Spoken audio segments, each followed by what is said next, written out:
first thing I'd like to say is thank God that I'm here.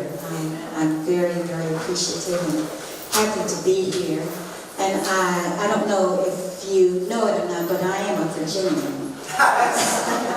I was born in Victoria, Virginia, and raised in Washington, D.C. So it's a pleasure to be here in Richmond to be able to say hello and speak to and share my day with you. I thank you for all coming out.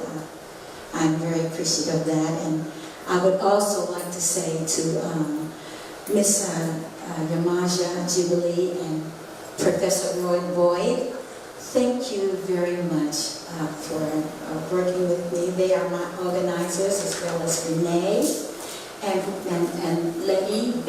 Is that correct? Thank you so much for coming. And also to the Black History Museum and the staff, thank you very, very much for having me here and allowing me to show you my work. Now, I'm going to start off by talking about my artwork, which when I first was asked to show my artwork, I was like, you want me to present my artwork to the public? I'm not an artist. I don't think that I'm an artist, because this is a hobby of mine, and it's been this way since I've been out of school. And I never ever thought that anyone would ever be interested in seeing my work. But I am very, very pleased to be able to share it. And again, I don't think that I'm an artist. I'm an unorthodox artist, because if I see something that I like to draw or just want to try something, I just start drawing. I don't have any margins, or I don't center my work. I just do it, because that's what I love to do. So some of the heads might be cut off, or the fingers or something like that. Or the mouth might be crooked or something like that. But this is me. This is my work, and I love what I do. And again, oh my goodness. Okay. Like I said, I enjoy what I'm doing, and before I go any further, Mr. Boyd, would you come up here for a minute, please?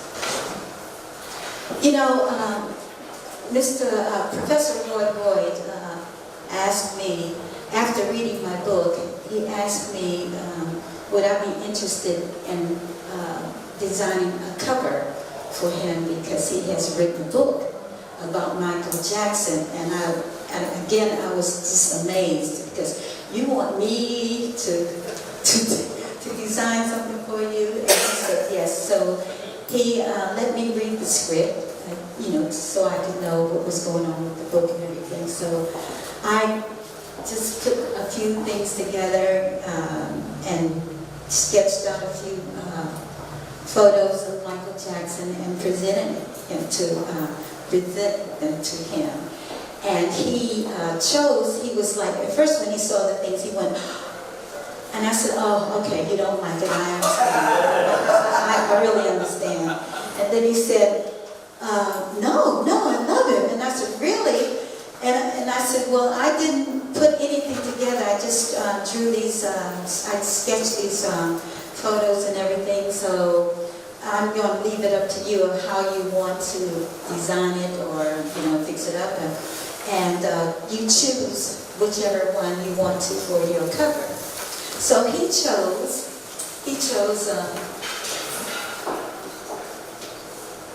this is the original. This is the original sketch that I made for him, and this is the one that he chose for his book.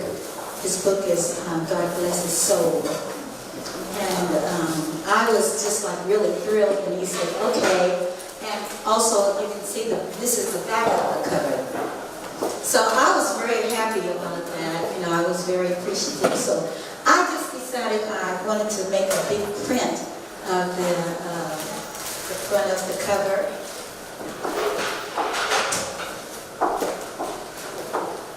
Which is this right here.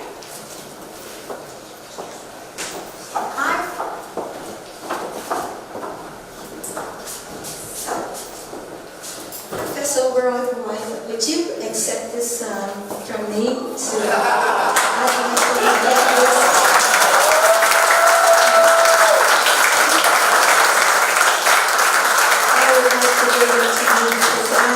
so thankful for you choosing my work, and I'm really excited about it, and I'm still excited, and I wanted you to have this.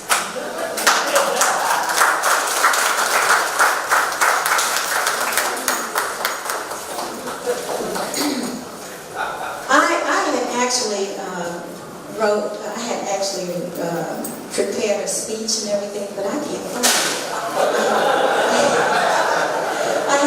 it. I have no idea where it's at, but I'm just going to speak from my heart. I'm not very good at speaking, you know. I just like to do what I do, and that's sing and write music and paint. This is what I do. So if I say the wrong things, please forgive me. It's not from my heart. This is from my age. But I also want to thank a lot of my friends and family members that's here with me. And one of my school members, my school friend that we were in school, junior high school? Yes, Elaine Matson. All right. And I'm so happy.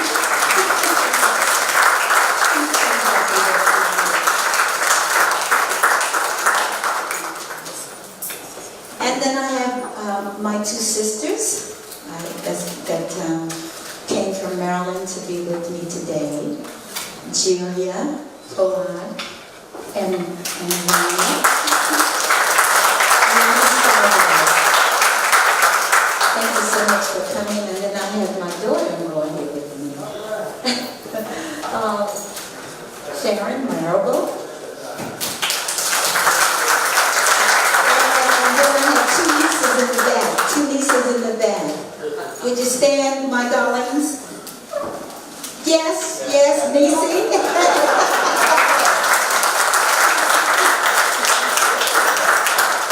Thank you so much for coming. Now, I'm going to just talk a little bit about my book.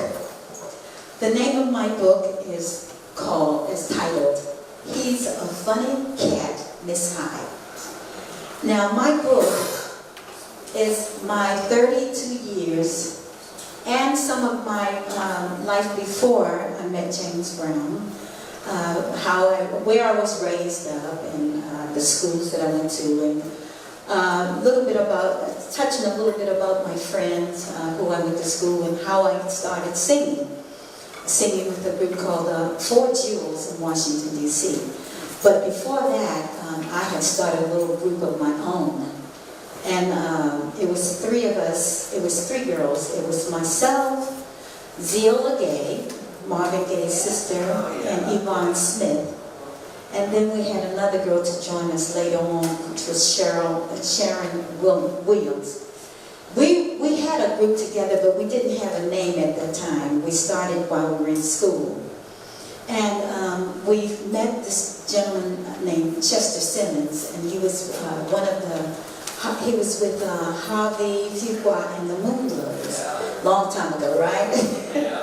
But anyway, we met him, and he decided that he wanted to work with us and help us, train us to be better singers and everything. And he introduced us to Bo Diddley.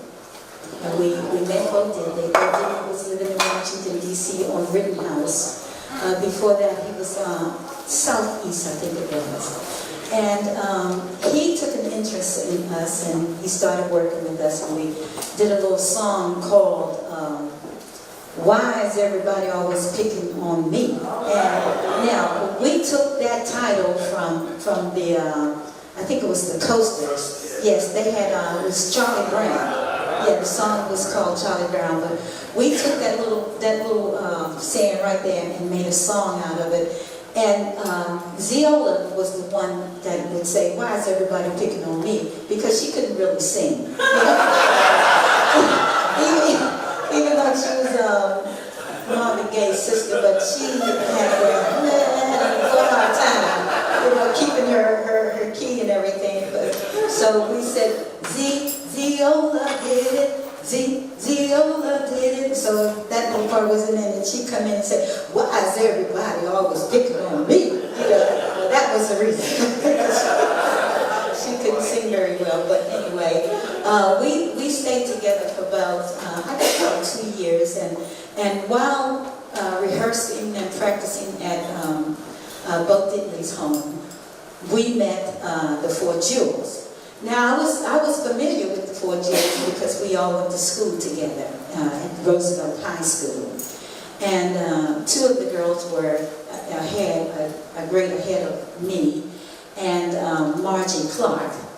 So I knew of them, and they also had some hit records out, you know, around the area. And they were losing one of their singers, so they wanted to start auditioning for another girl because they were called the Four Jewels at that time. And Bo Diddley came to me and said, Martha, I think that you should audition to sing with the Four Jewels. And I said, well, I don't know, you know, I have a group of my own. And he said, yeah, but I think it would be good for you. You know, I think you would fit in. And I said, well, I don't know, because those girls could really sing. And I didn't really consider myself I was just a background singer, and I just didn't think that I would fit in. But anyway, I did audition for them, and I became one of the Jewels. And I told my girls, well, Bo Diddley had named us the Boettes. So I told the Boettes, well, I said, I'm kind of moving on up now. You know that song, you know, moving on up. All right, so singing with the Four Jewels, you know, I became one of the Four Jewels, and from there we recorded quite a few songs like Johnny Jealousy, and that's what they put erasers on pencils for. And then we left Chester Simmons, and they were working with him as well. We left Chester Simmons and went to New York City, and we met this gentleman named Smokey Robinson, who became our manager. We recorded a song at that time called Opportunity. And Opportunity became a national hit. And that's how we started working at the Howard Theater and Apollo Theater and different places like that. We started traveling extensively, and we met James Brown. Well, the first place we met James Brown was at the Howard Theater. We were performing. We was on stage and we were performing and everything, and the crowd just started hollering and screaming at us like, oh my goodness, they really like the way that we sing. We must be really getting down. And I just like, oh my goodness, and you know, really good and everything, and kept on hearing this noise, and all of a sudden we found out that James Brown was in the audience. Okay, so that's what all the ruckus was about. Well, after the show, we went backstage, and we were in our dressing room, you know, getting ready for the next show and everything. Because at that time, when they had the shows at the Howard Theater, we used to have maybe like 6 or 7 shows a day. 6 or 7 shows a day. And it was like that at every theater, like from the Howard Theater to the Royal Theater in Baltimore, and then the Uptown in Philadelphia, Apollo Theater in New York City, and the Regal in Chicago. So it was like a chain. We would go from one theater to the other, and we had, like I said, we had 6 to 7 shows a day for a whole week. So that was kind of tight. So every time you come off the stage, you were getting ready to go back on the stage after the last performer would come on the stage for that particular show. But anyway, after this show, James Brown came to our door, and he knocked on the door. Well, we didn't know it was him, and he knocked on the door, and we said, "Who is it?" "It's me." We said, "Me? Who's me?" "It's me, James Brown." And we looked at each other and like, so I'm kind of telling you some of my stories in my book. So anyway, so we answered the door, And he came in and said, and he went right straight to the mirror. How y'all feel? How you doing? Yeah, girls, really sound good. That sound real good. And we were just like in awe. You know, here's James Brown standing in front of us in our dressing room. You know, so we're doing fine. Nice to meet you. You know, so we told him our names and everything, and he said, I was in town and I just decided to come by, and he said, I didn't know that I was going to see such a great show. He said, so it's nice to meet y'all, and I hope to see you around. And then he left. And after he got with having a fit and everything, so it was just great to meet him then. And then maybe like 4 months later, we met him again at the Apollo Theater. The very same thing happened. The very same thing happened. We were on stage, getting down, at least we thought, and all people, oh, they really like the way that we sound. Yeah, Johnny, jealousy, or just singing and everything, you know. Found out Mr. Brown is in the audience. Again, he came to our dressing room and told us how much he enjoyed the show, and then that's when he asked us to join his review.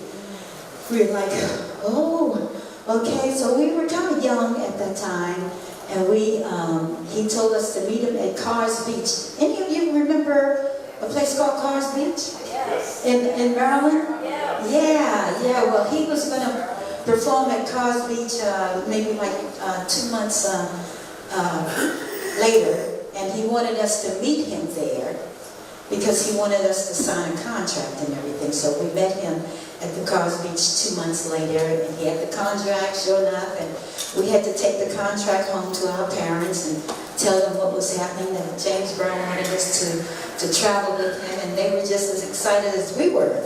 They said, James, you mean the James Brown, the James Brown, Mr. Dynamite, yes. Well, so we got the okay from our parents, and we joined him, and we stayed with Mr. Brown for about 1.5 years, working with him in his review. The girls decided that they wanted to kind of go back home, and they missed their families and everything. Well, I didn't. I mean, not that I didn't miss my family, but I wasn't ready to go home. Mr. Brown was at his peak. This was in 1966. And I wasn't ready to go home. This was something very exciting for me, and I wanted to be a part of that. So I went to him and I said, Mr. Brown, you know the ladies are going to stay at home this time. He said, yeah, I know.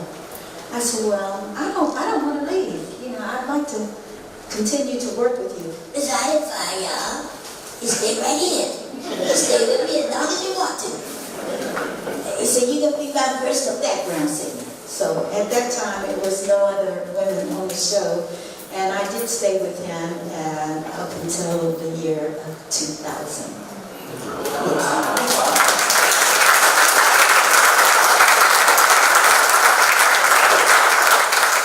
And he was quite difficult to work with, but I think that's why he's called the hardest working man in show business, because he believed in rehearsals and you know, just continuous rehearsals, and we would stay for weeks at a time in Augusta, Georgia, rehearsing. But I think it paid off, you know, because he was an amazing entertainer, and I thank God that I had the opportunity to work with him.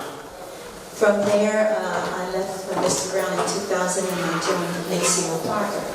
Now, Mr. Brown didn't like that. He said, Liz, you need to come on back home where you belong. You don't need to work for him. Come on back home where you belong. But I like the idea of working with Maceo Parker because it was just something different, and he had been with Mr. Brown for many years. So it was just like still being with family. So I enjoyed working with him. I left Maceo Park in 2016.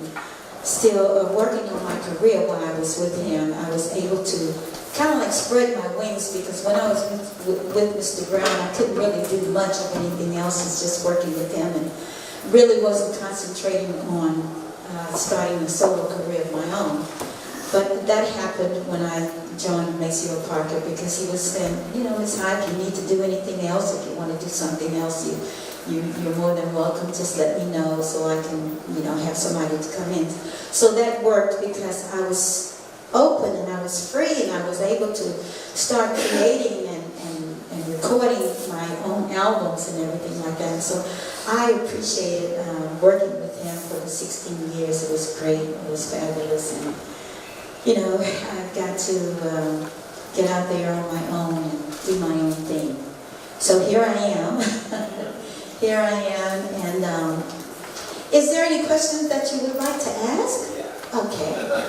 I've got about 5, but I'm WTJU in Charlottesville. I'm doing a long-running vintage rhythm and blues show out there. Yes. And I collect 45s. My whole show is rhythm and blues 45s. Okay. Now, were you ever recording for People Records? And if so, how many 45s on People did you have? Because I know Lynn Collins had some, and Martha Whitney had some, and Lee Austin, who I have no idea who Lee Austin is. Maybe you can tell me that as well.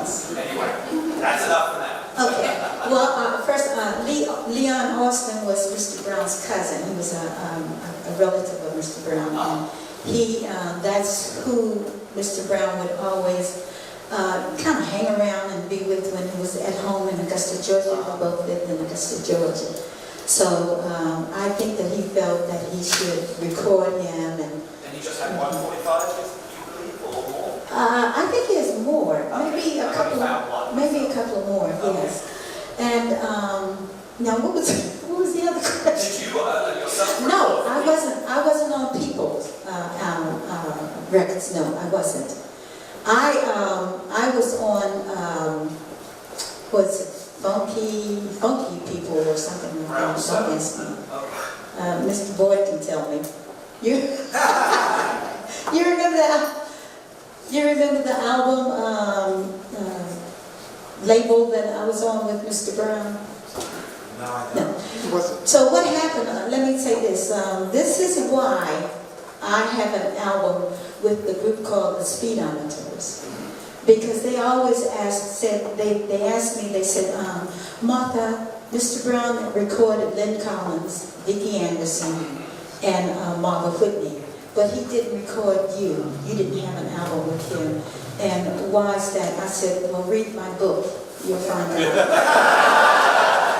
And The first album was on the South Side. yes, yes, Mr. Brown produced that album, Martha Hyde, South Soul Records featuring Martha Hyde.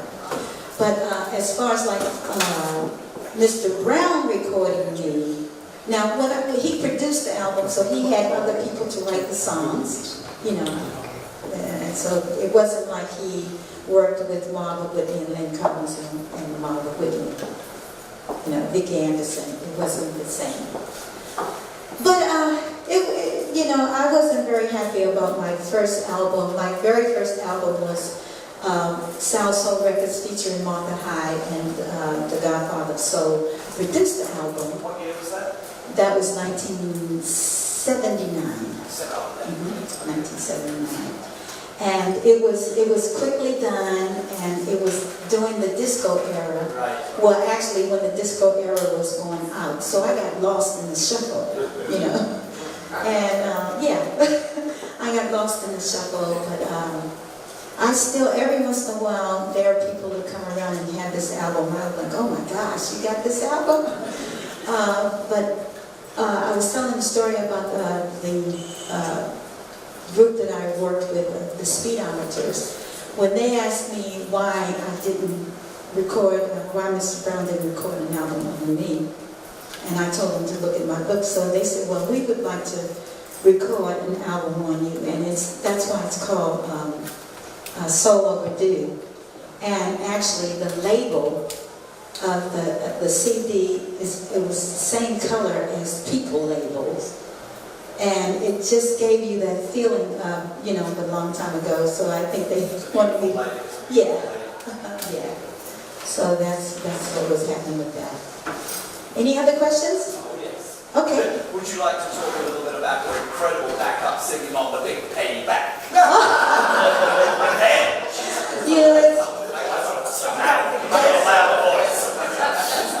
For the very first time in my whole, in my entire singing singing career. I played in Canada just last week in Edmonton, Regina, and Victoria with the JBs, the original JBs, and so they had played the Payback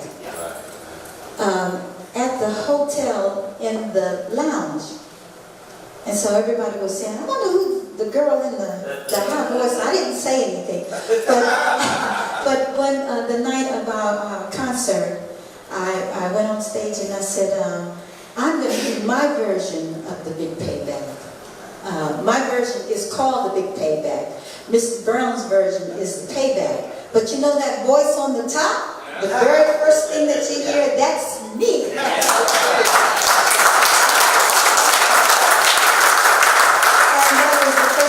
Ever said that, you know, so I felt pretty good about it, and plus they enjoyed my version of the of Payback. It's called the Big Payback.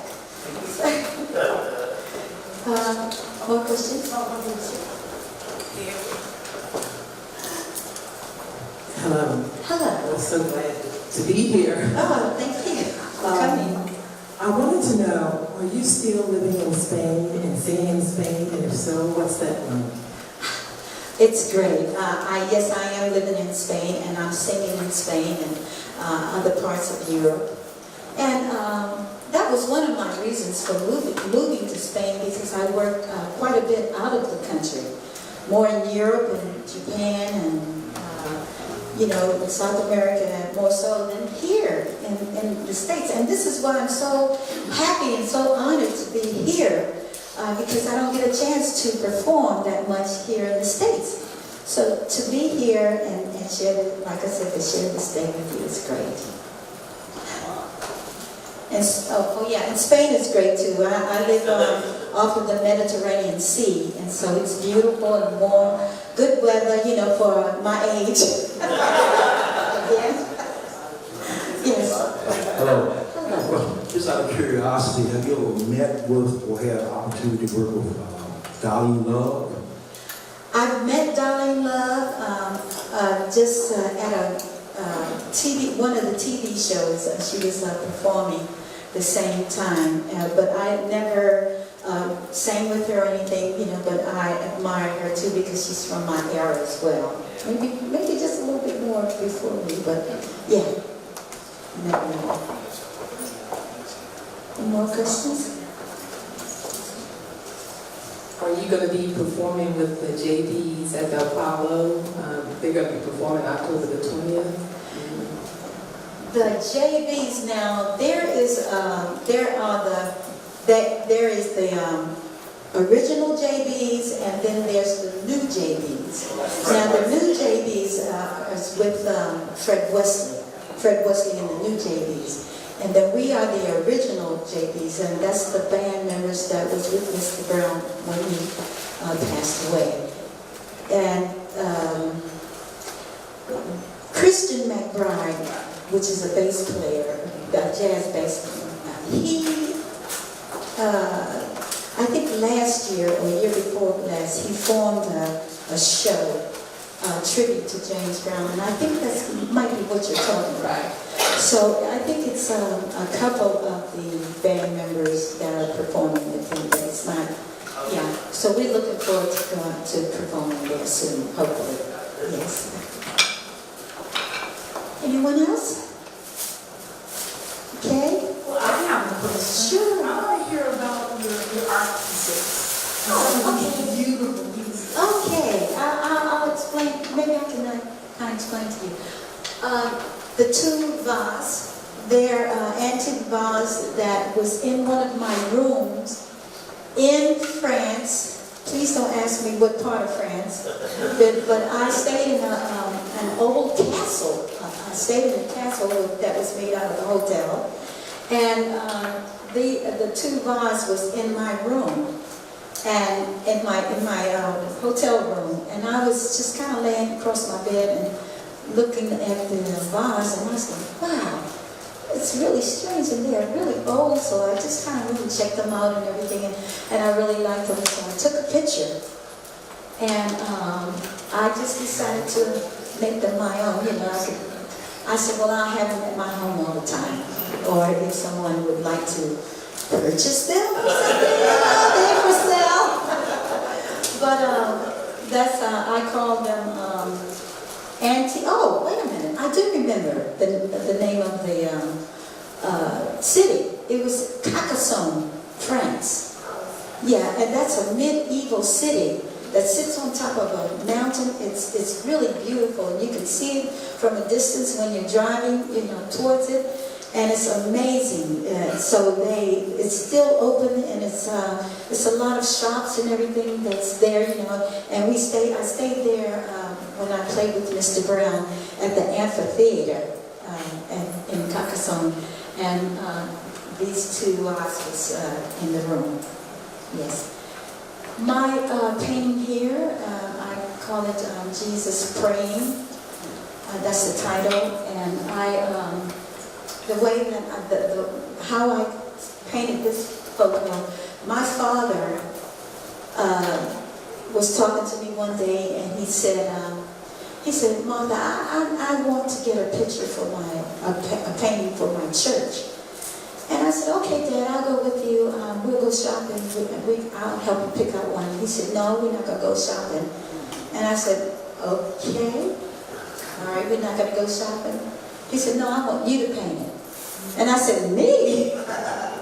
Well, my youngest brother was a painter. He was an art teacher as well. And he actually taught school in, where was it? It was in Prince George's County. Prince George's County. And then when he moved here to Richmond, it was, oh my gosh, do you remember? Oh my gosh. Okay, my age again, though. Anyway, he taught school here in Richmond, and so he was the artist of the family. And I used to doodle around, doodle and just draw pictures, but I didn't think that my father was paying any attention. So when he asked me to paint this painting, I was just amazed, and I was like, okay, I'll do the best I can. And he said, oh, you can do it. And I did. I painted the picture. Now this picture is hanging up in Taylor's Chapel, A.M.E.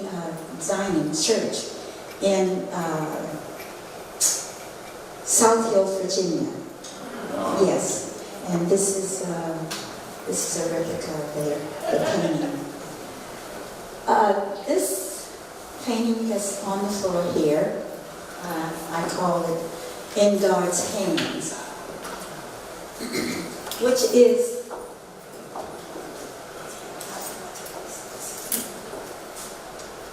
I don't know if you can see it from there, but it's this painting here. And how I was in Germany it was a club that I was playing with Mr. Brown. And when I went to my dressing room, there was nothing on the walls but a little small piece of paper. They had it tagged, on the wall. So I walked over to the wall and I kind of opened it up, spread it out, and it was this print. It was a print of this painting here. And I was like, oh my gosh, this is beautiful. And I said, why is it just pinned on the wall like this and, closed up, I said, okay, well, I'm just going to take it with me. So I took it with me, and I really loved it, and I wanted to paint it for my mother. So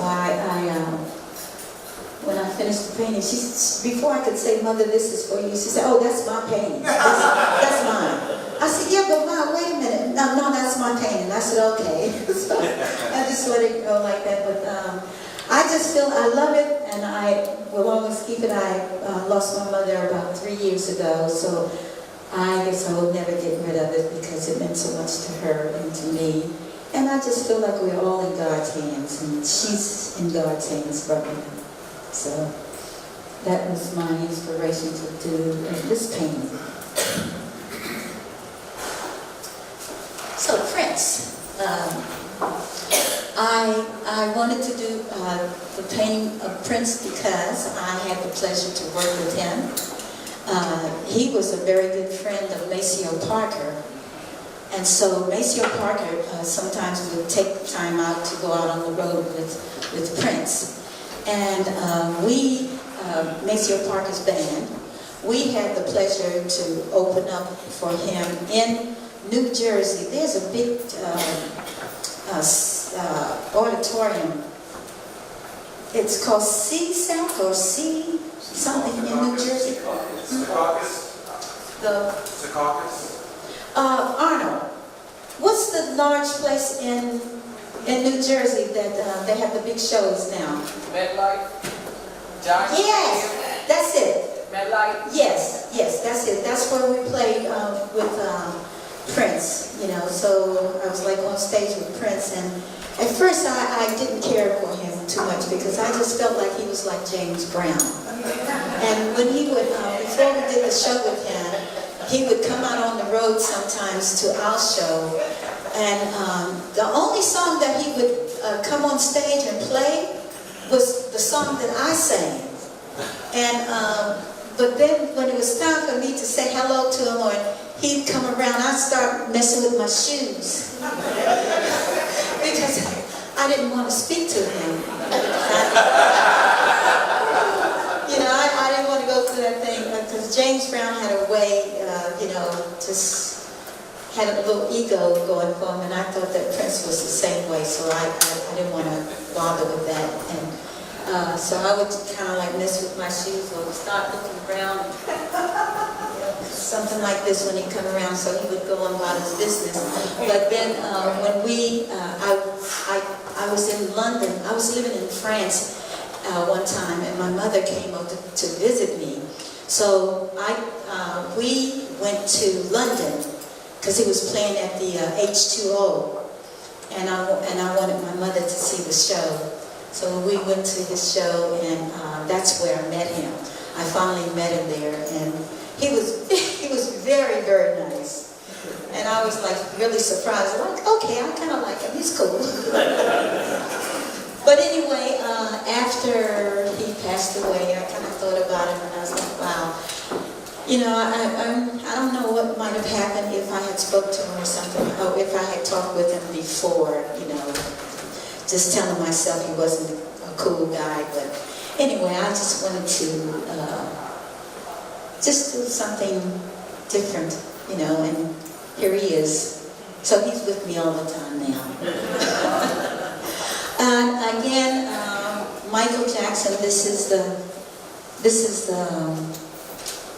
the one that Mr. Board chose to be his cover for his book.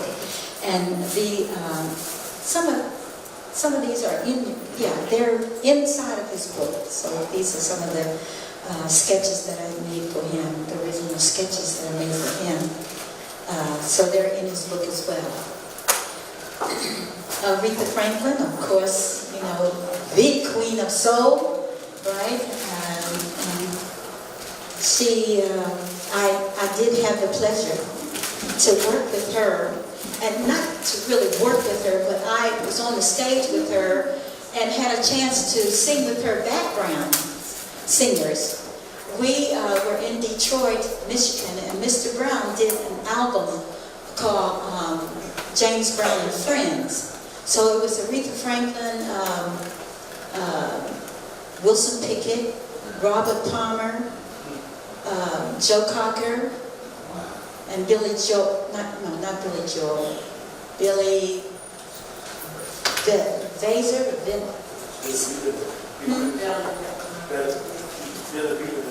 Yes, absolutely, yes. So they were on the show, and it was great working with her. I had a chance to talk with her, and I had met her before then, which were years back. But it was great being on the stage with her and being able to sing with her background singers. You know, it was really cool. And she is one of my mentors, so of course I was going to pay a tribute to her. And here's her painting. This is another painting that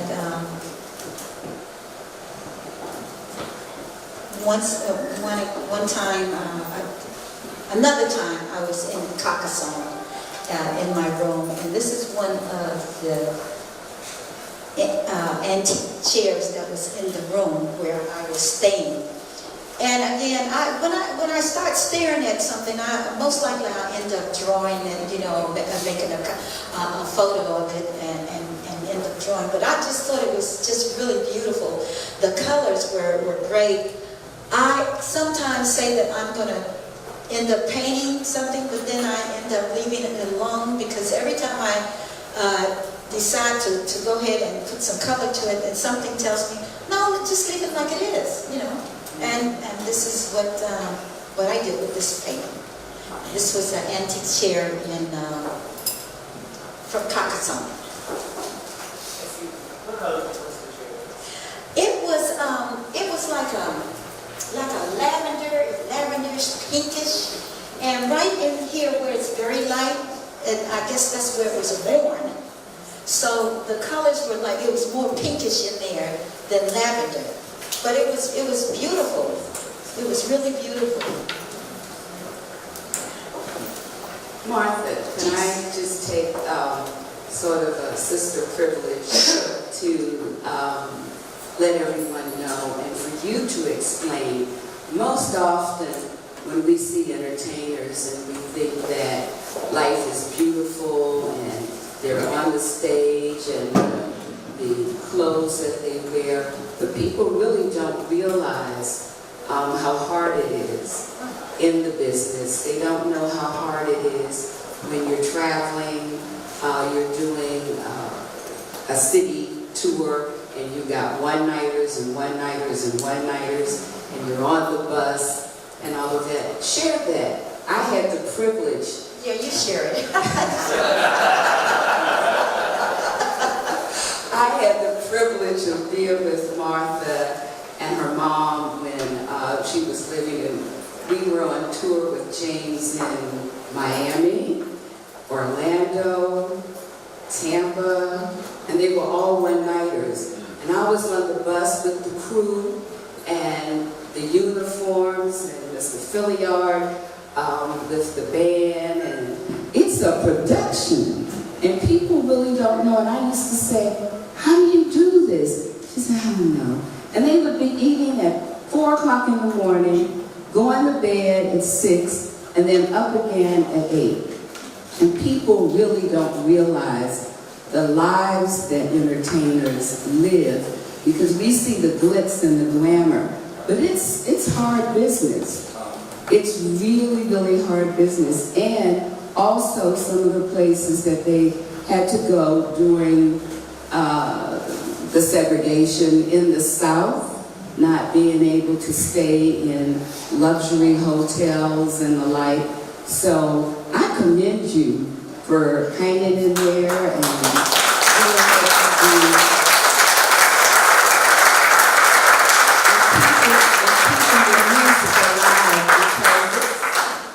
It's hard business. It really is. And so people just need to know that. They see, we're watching your video behind you, and it's so beautiful. It's hard work. Thank you. All right, ladies and gentlemen, so is there any more questions? Yes, ma'am. It's not really a question. It's a story that you told about doing James Brown's hair, and me being a hairdresser. You've met me before. But anyway, would you have you do James Brown's hair? And if you could tell us that story again. Tell us all how we can all have James Brown. Explain to us how we can have it. Well, I'm going to tell you a couple of I did his hair for about 15 years, and there were a few people before me. Henry Stallings. Do you know Henry Stallings? Do you know? Oh, okay. Henry Stallings, and also one of the famous flames used to do his hair, Bobby Bennett. He used to do his hair also. But when I started doing his hair, he told me how to put the rollers in his hair. Now I would have to do his hair like the first thing in the morning when we get to the hotel, if we get to the hotel. And I would have to do his hair in the mornings. And before we went to work, I would do his hair. When we got to the gig, I would put his hair in rollers. And after the show, I would put his hair in rollers. And he told me how he wanted his rollers. He said, "Now, Miss I, let me tell you something. This is where you do my hair. I want you to put a roller right here. Right here. Remember? Right there. Right there. There. And just come down. And there. Other side. There. There. There. Now, if it's not right, now take it out." I said, "Yes, sir. Think you can do that?" I said, "Well, yes, sir. I'll try. I'll try to do that." And I would roll his hair, and he'd look at it, and he'd say, "That's right, Miss Hyde. That's right. Good." Now, when he would be upset, if he was a little uptight about something, it wasn't very easy to get along with him. So one morning I went to his room and I set out the rollers and set up everything, his hair dryer, waited for him to come into the room. And he came into the room, I could see that he wasn't in the best mood. He sat down in the chair and he looked me up and down like this. "How you doing, Miss Hyde?" I said, "I'm doing fine." He said, "You can't do my hair today." I said, "Sir, you can't do my hair today." I said, "Oh, okay, well, okay, why? What, did I do something?" "You don't have no silk on." I said, excuse me? "You don't have no silk on." I said, "Mr. Brown." So I looked around, make sure wasn't nobody looking, and I got in his ear like this and I said, "My underwears are silk."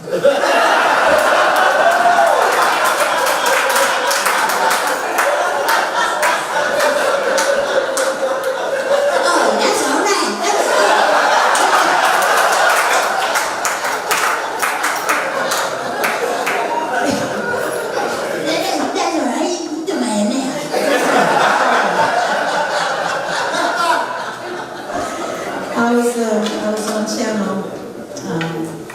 channel 8, what was that, where I told the story about my nose? Yeah. Okay, so Mr. Brown, we were at a gig and I had to do his hair and there was this big mirror in front of him. So I was rolling his hair and he kept looking at me. And I said, "Oh no, okay, he's not in a good mood. Here we go." "Something wrong with your nose." So I was doing this and I looked in the mirror, I said, what's wrong with my nose? "There's nothing wrong with my nose." "Yes, it is. Something wrong with your nose." I said, "Oh, Mr. Brown, I haven't had an accident, anything that looks the same to me." "Miss Hyde, I want you to see a doctor right away. Your nose is too big."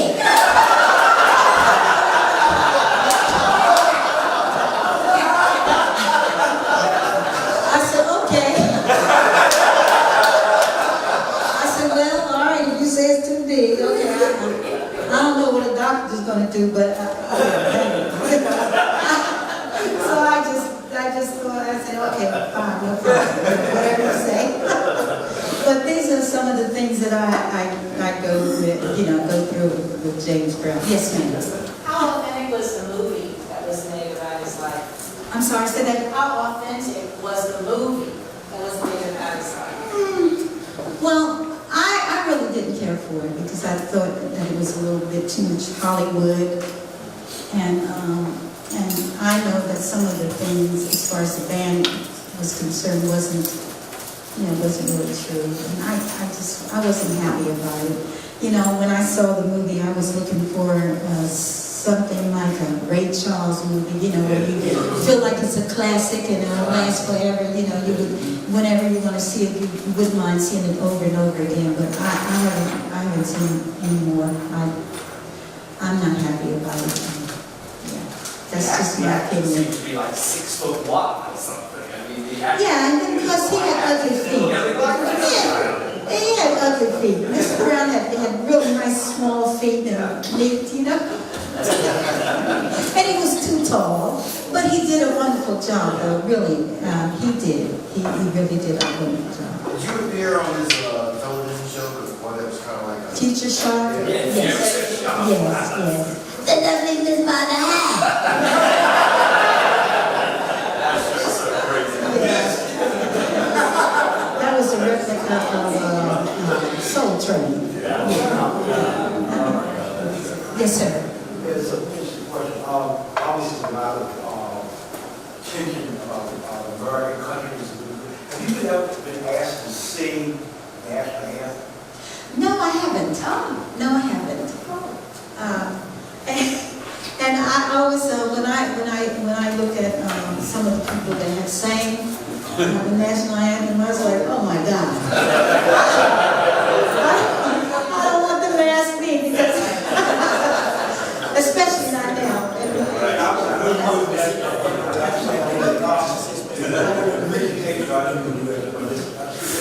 Yeah, no, I have never been asked, but it would be an honor if, so, yes. Anyway, you sing anything for us? Yes, I'm going to do a few of my songs from...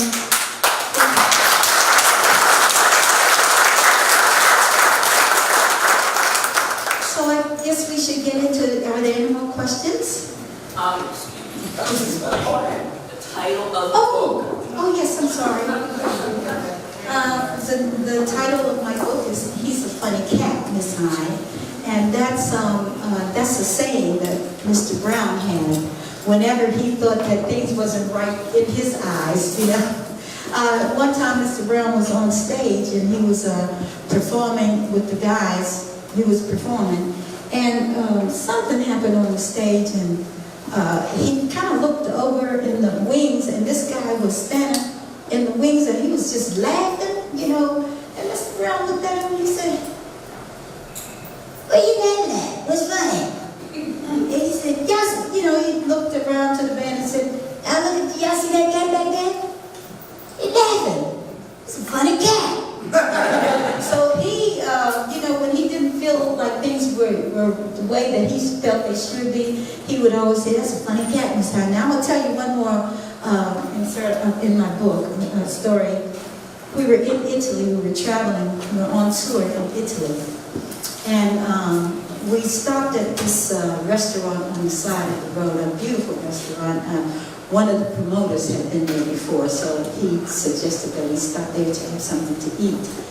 And of course, Mr. Brown had an entourage with him, so it was about maybe 6 or 8 of us with him. And so we all went into the restaurant, and they had a table set up, and waiting for us to come there. So we all sat down. Mr. Brown sat at the top, at the head of the table. And Mr. Brown loved to talk. And we never could get a word in, just listen and like, "Oh yeah, okay, yeah, sure, So we never really had a chance to say anything. So the waiter came over and brought the menus and passed the menus out and everything. Mr. Brown, we always let him order first. And when it would come to me, I could never order. I stopped ordering for myself because every time I ordered for myself, he would say, "Miss Hyde, you gonna get sick, and I'm not gonna help you. If you have to go to the hospital, I'm not gonna do nothing for you because you don't know what you ordered." And he would have a little attitude for a while. So instead of going through all of that, I would say, "Okay, I'm just gonna let him order from now on." So and he had this crazy way. When the waiter came over to the stage, he went to Mr. Brown and he said, "Mr. Brown, would you like to order?" He said, "Ladies first. Miss Hyde, you want to order something?"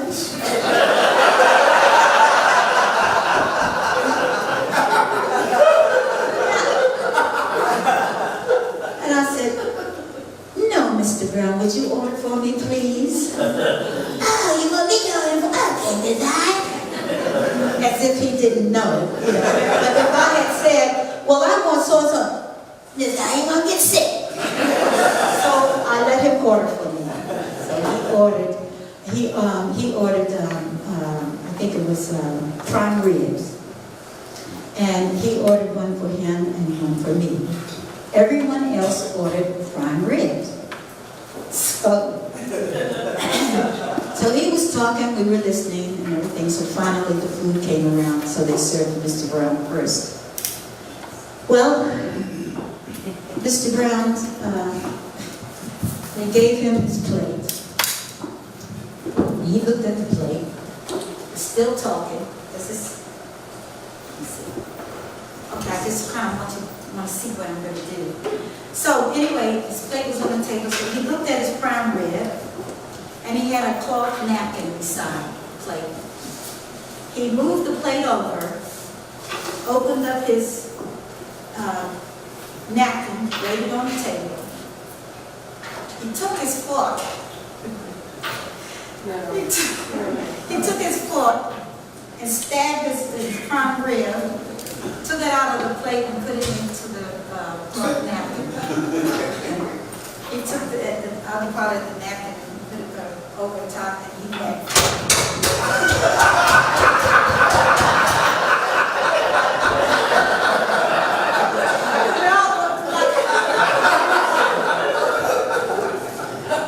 And he politely put it up, took the meat out, put it back in the plate, still talking.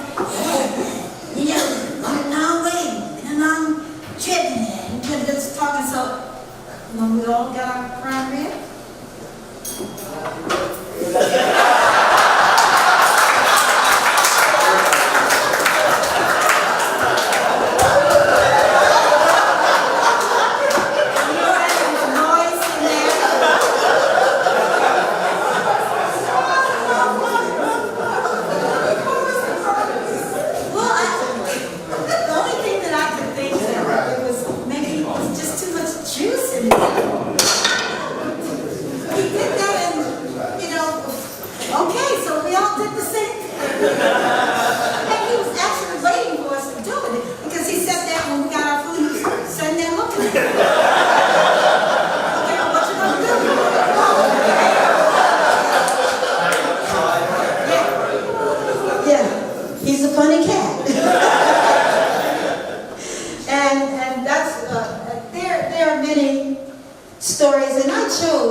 stories because everyone knows the downfalls that Mr. Brown has had and the accomplishments that he's had in his life. And I just wanted to share something personal, you know, to show that he was human. And he had funny ways. He didn't think he was funny, but we all did. You know? Yeah. He was definitely a funny cat. So that's what my book is about. Just have a question.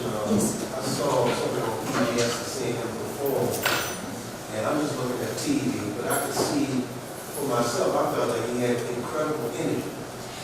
Yes. You know, yes. I never hear anything said about his energy, but I saw that something on Little Richard, and this gentleman was saying that he saw Little Richard at the club, and he said he was also, I guess they grew up in similar places. Yes. And they had, I was thinking that they probably had similar energy. He said that Little Richard came up to a table, a cocktail table, and bit the table and picked it up.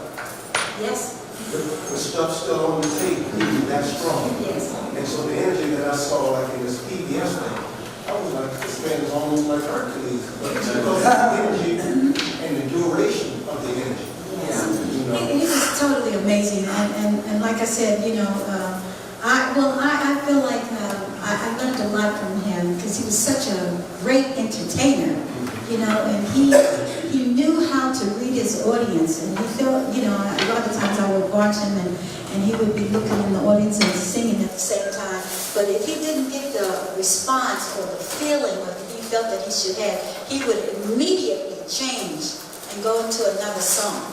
And he had, it was one time that he wore an outfit like Elvis Presley, with all of the rhinestones and things like that, and he would fall on his knees. And I'm telling you, sometimes when we get to the dressing room and he had taken off that suit, his knees looked like hash because those rhinestones were cutting his knee. But it didn't matter; he still would go out there and perform. You know, his knees would be really sore for a while, but he was such an amazing entertainer.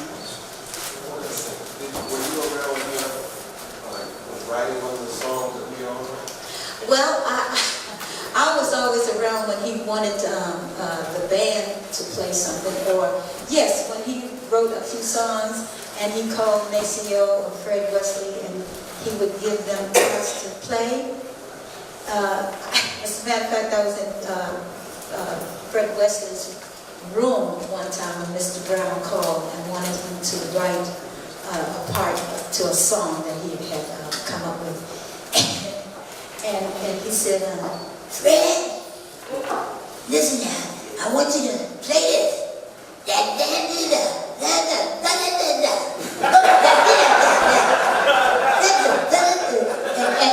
stop there, and then go.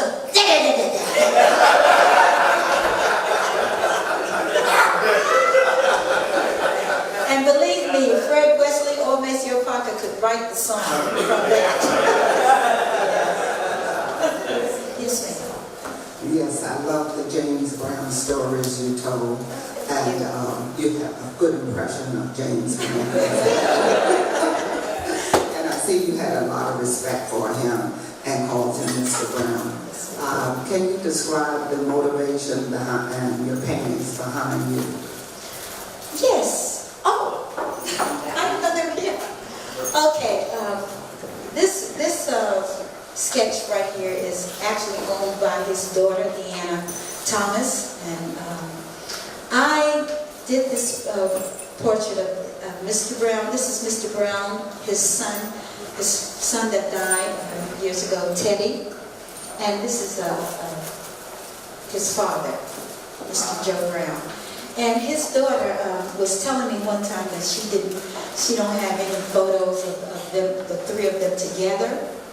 And so I just took 3 photos and sketched their faces. And I actually presented it to Mr. Brown, and he said, I don't like it. I said, okay, yes sir. Once before, he had come to my house and I had painted this picture of a little boy sitting on a curb with a big hat. And he said, Miss Howard, he said, where'd you get that painting from? I said, well, I painted. He said, you painted that? And he just went over and he took my painting and walked away. And I said, Mr. Brown, wait a minute. He said, no, this is mine. It's my painting. So I said, okay. But I was inspired by his daughter to paint, to do the sketch. And so when I presented it to him, and he said he didn't like it, and I said, oh, okay. And he said, and my son ain't never had a mustache, so that's not him.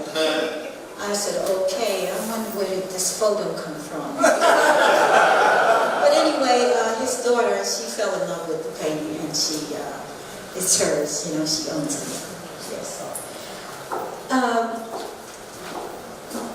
The painting of Jesus Christ. I love the Lord. All right. First of all, first and foremost, I love the Lord. So when I was maybe 19, I did a drawing that was put up in my church in Victoria, Virginia. And I was really proud of it. I thought I did something, you know, but and they liked it and everything. But I enjoyed doing biblical paintings, you know. So this painting is hanging up in the church in South Carolina in Carpentersville Baptist Church in North Augusta, South Carolina. And I visited his daughter. His daughter's name is Deanna Brown Thomas. And I went to church with her one day, and she was saying, we don't have no picture in the back of the pulpit, you know. So I was like, wow, maybe I can draw something for you. And so I went home and decided to find a painting, something that I would enjoy. I love curves and lines and everything, so I chose this painting, Jesus Walking on the Water. And when I finished the painting, it stands about 6 feet tall. Yeah, and then when I finished the painting, I called her my niece Deanna. She came over and she saw the painting, and I said, do you think you might like to have this in your church? And she said, oh my gosh, I love it. So she said, I'll talk with my pastor, and she did.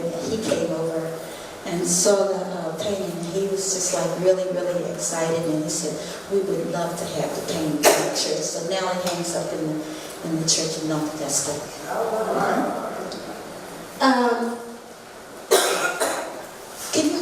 Can you do this for me? Oh, okay. Okay, this goes in this hand. Oh, wait a minute. No, this goes in this hand. This goes. This painting here. Let everybody see it. These hands are the bass, belongs to the bass player of Maceo Parker, Rodney Skeet Curtis. I think that he is the baddest, the funkiest bass player, funky bass player I've ever heard. And he just mentioned one day that he would like to have a painting of his hands, just only his hands.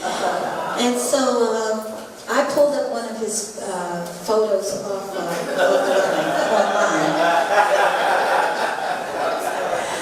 I pulled up one of his paintings online, and I just decided to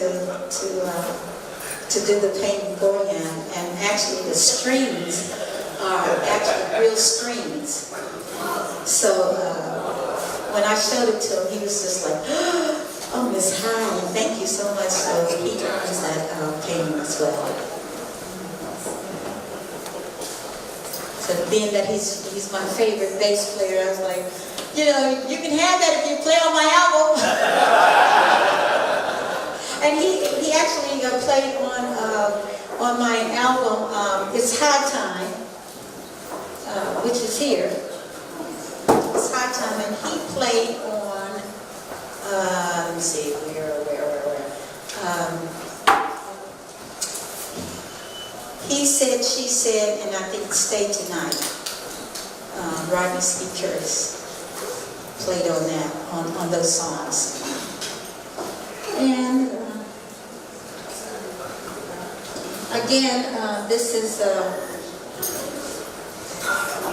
the original sketch that I made for Professor Boyd.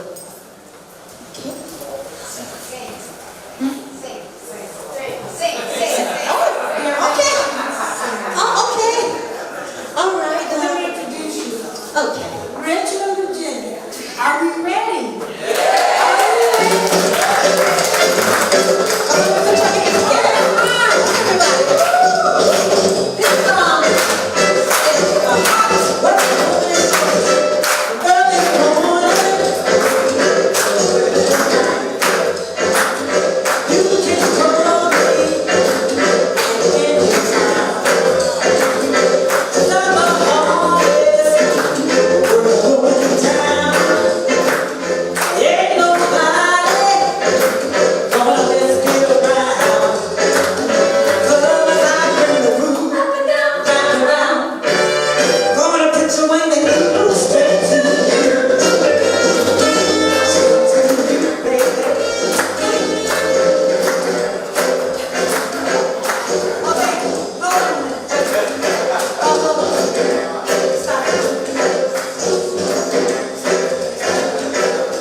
Okay, let's get the mic together and then don't bother anymore. Okay. Right. Testing 1, 2, 1, 2, and and get the music. How it was when it first started was fine. Yeah. Okay, so we'll start over. Is that okay? Yeah. Testing 1 2 1 2 1 2 1 2 1 2. That's a little bit too much. Yeah. 1 2 1 2 1 2. 1 2 1 2 1 2 1 1 2 1 2 1 2. A little bit more. A little bit. Yeah, right there, right there. Yeah, that's fine. Okay, we start again over. Okay.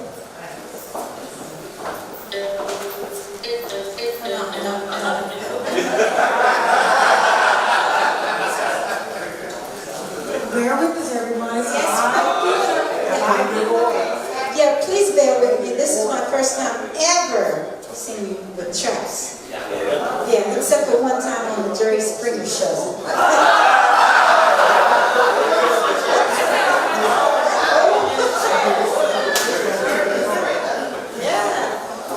Yeah, James Brown, we were a guest that day. All right, come on again, put your hands together.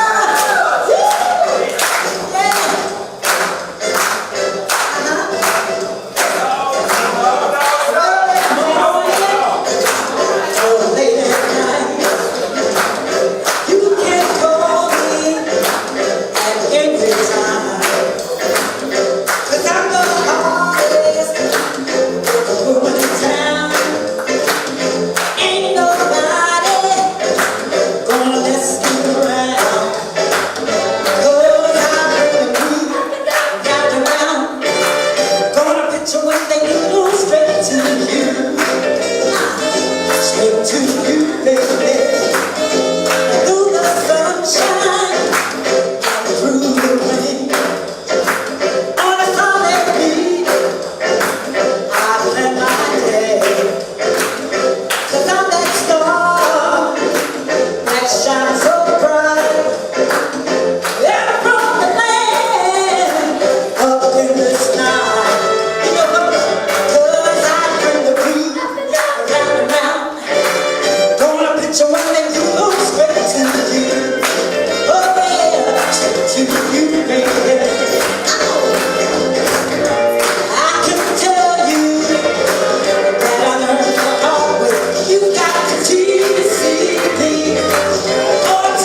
some more love for Miss Martha.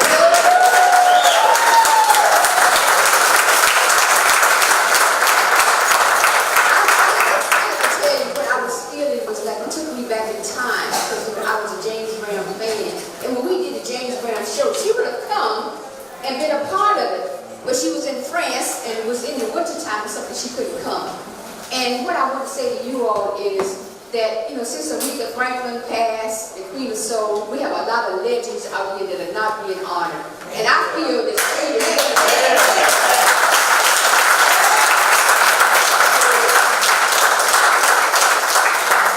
We also want to take this time once again to thank Ms. Adele Johnson and Mary Lauderdale. We met with them back in March of this year in a meeting right out there at the foyer in the Woolworth's lunch counter, so to speak, outside. And we went over all of these works. Adele was on it. She was enthusiastic. She said, let's go ahead and do this. But prior to that meeting, it took me about 6 months to connect with you guys in order to get this meeting together for this exhibit. Also like to take the time to thank the academic community. I'd like to first give thanks to the art departments of both Virginia State University and Virginia Union University for helping us with this.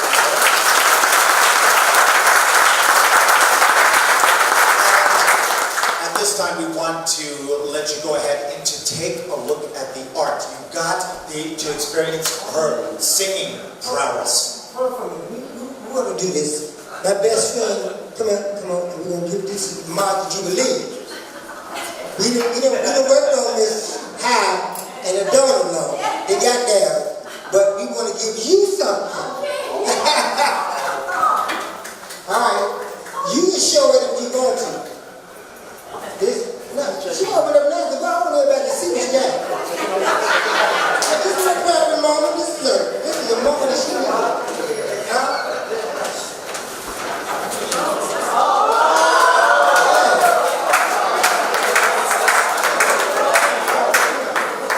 You know we're elegant. We know you walk in elegance. So we want to give you some elegance. We ain't enough for you all. No, I got one. I got one.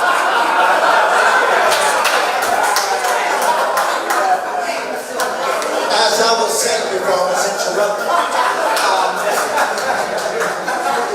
we have a bevy of art here. Okay, so now's the time for you to go about, take a look at the art. We are the curators of this, but there's none other than the artist herself. There's a row of 6 paintings out here in the back that you can take a look at and ask the artist some questions. Do not forget the book. The book is on sale. Albums. Does anyone remember 33 1/3? We still play them. Thank you very much. Okay. So thank you very, very much. Come on up and meet the artist. Round of applause as we welcome a long-time friend from the James Brown group, Miss Martha Hart. All right, Miss Martha Hart.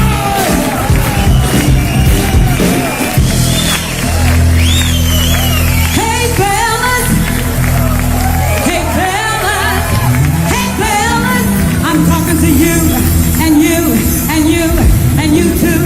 Now you guys know who I'm talking to.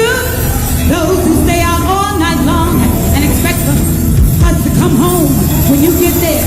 But let me tell you something. I said, let me tell you something. The sisters are not going for that mess no more. Because we realize 2 things. That you aren't doing anything for us that we can better do for ourselves. So from now on, I said from now on, from now on, from now on, we're gonna use what we got. I don't think you heard me. I said we're gonna use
what I wanted to.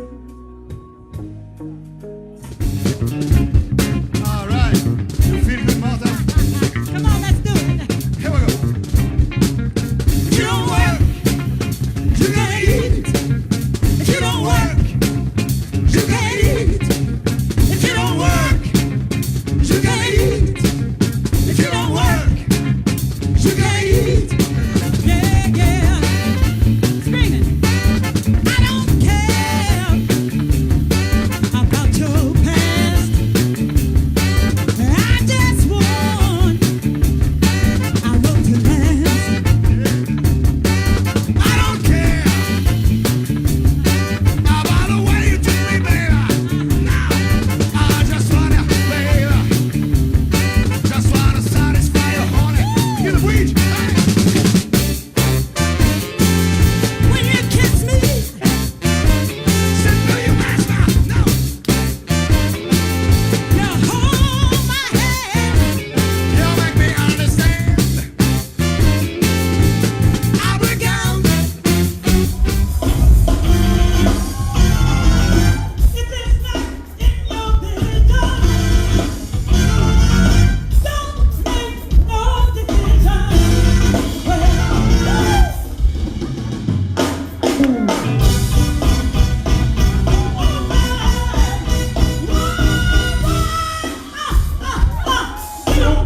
Get on down.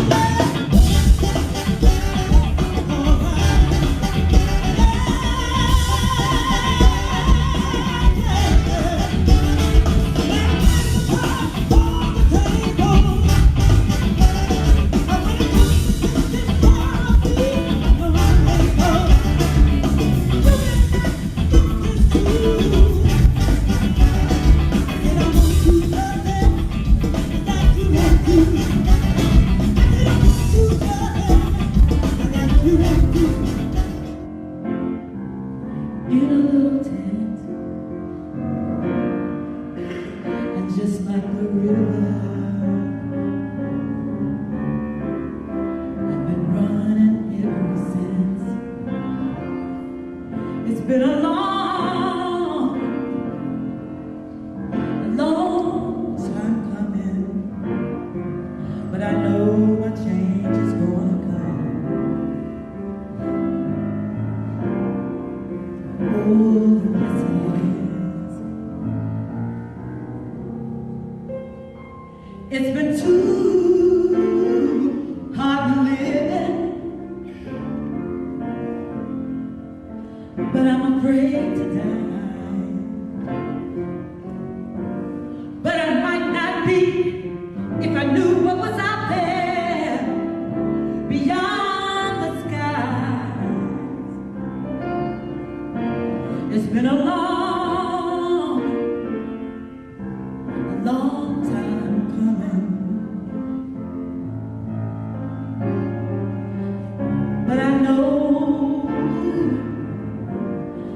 my change is gonna come. Thank you.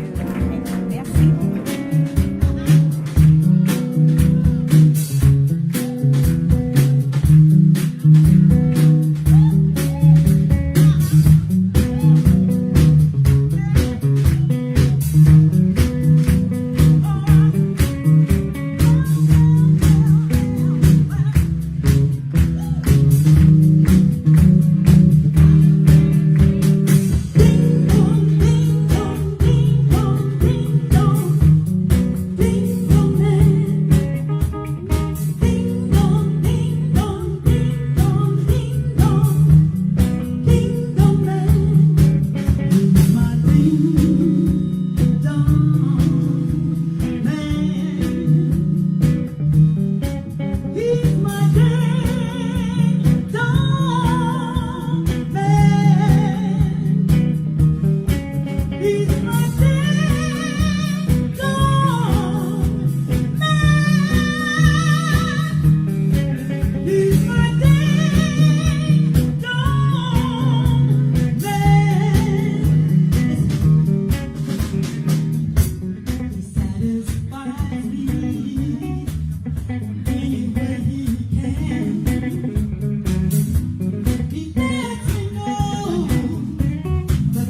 ladies against the men.